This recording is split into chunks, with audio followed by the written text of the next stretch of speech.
So this is Deviance, Chapter 6, Part 4, I think, by now. So the second one of the symbolic interactionist theories about deviance is called labeling theory. Now, the previous research study that I talked about was by Howard Becker. Howard Becker is also known, he is known for kind of coining and providing the foundation for labeling theory. And once again, it looks into the social aspect of deviant acts, behaviors, and conditions. And in this case, basically makes the argument that being labeled by society, especially by your primary groups, as someone who is deviant or who doesn't fit the norm actually leads to a deviant identity. So once again, looking at the social component of deviance. So what happens with labeling theory is that we look at this idea of primary versus secondary deviance by Lemert. Okay, so primary deviance, like you see in the slide, is the initial act, belief, or condition that is considered deviant. Now, in the previous examples that I've given, I kind of talked more about acts than I do about beliefs or conditions. Now I'm actually going to talk about a condition, and it actually sounds very weird to call it that way, but I am going to give myself as an example for primary and secondary deviance. So in terms of primary and secondary deviance, the argument that Lemert makes is that there's an initial act, belief, or condition that is considered deviant. Because of that, a label is placed on an individual, and that label then becomes internalized through social interactions, leading to the secondary deviance, which is the realization that you are not considered normal by the rest of society. So in this one, and people always go, wait, are you calling being Asian American deviant? It is still deviant in American society, basically because you are looking at us only being about 5% of the overall US population. So you can say, well, my primary deviance then is being Asian American. And as a little kid, you don't actually think or know what you look like to other people because you're always looking at other people through your own eyes and not reflecting on yourself.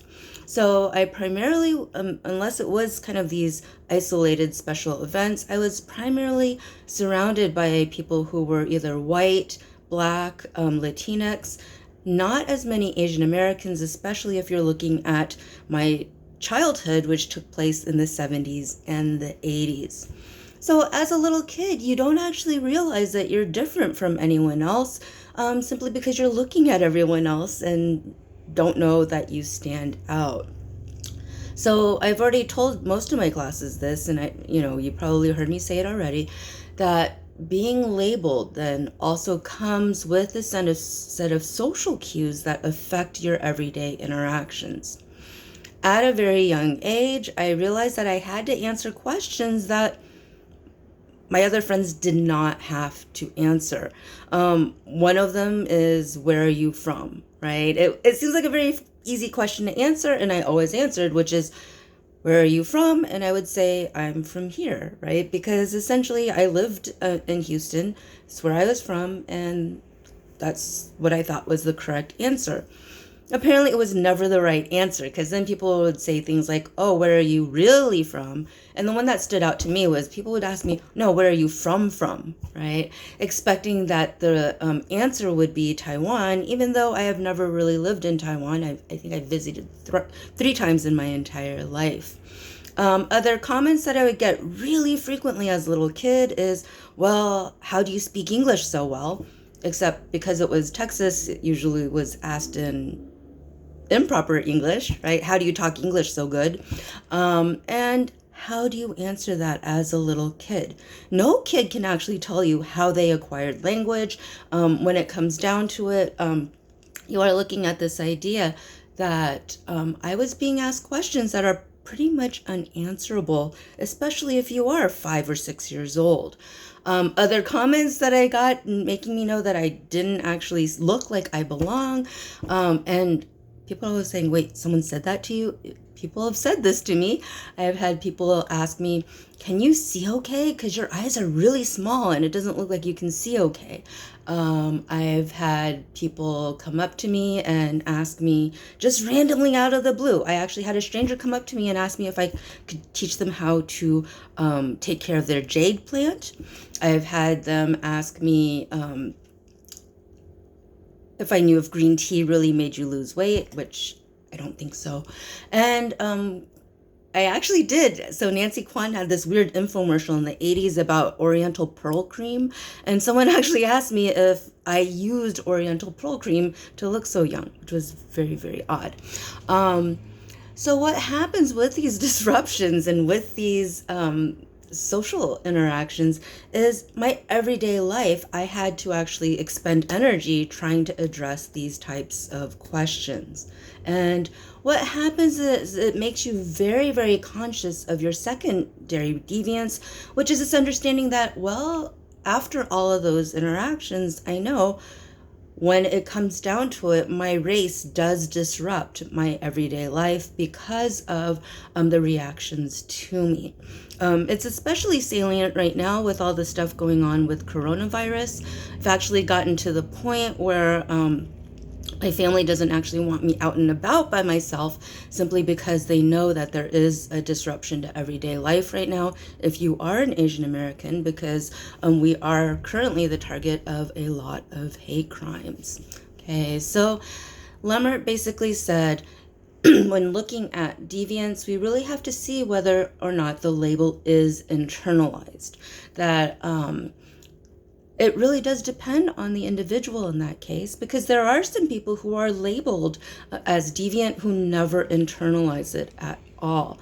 I would say it's probably a little bit rare because, once again, we are looking at the idea of social influence and conformity, but there are people who don't actually internalize the label.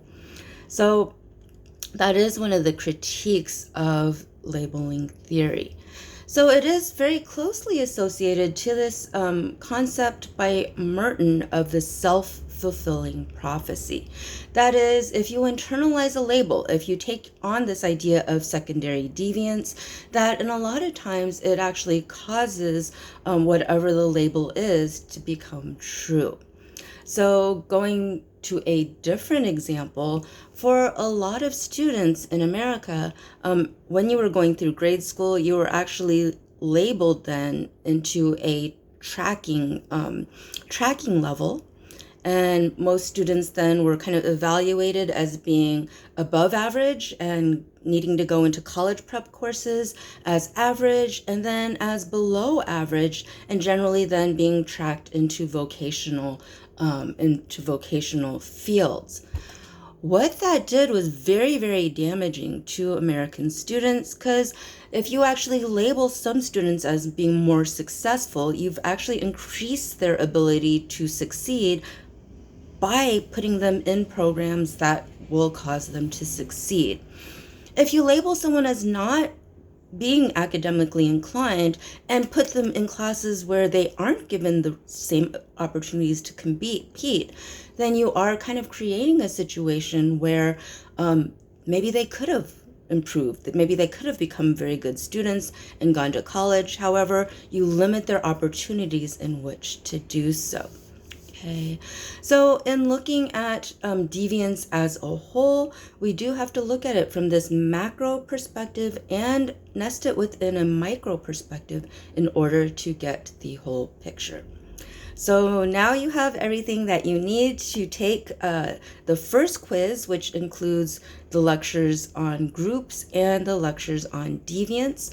The annotated PowerPoints that I gave you guys should quite easily sum up everything that I've given in this YouTube lecture, just in case you don't feel like going through all of the videos.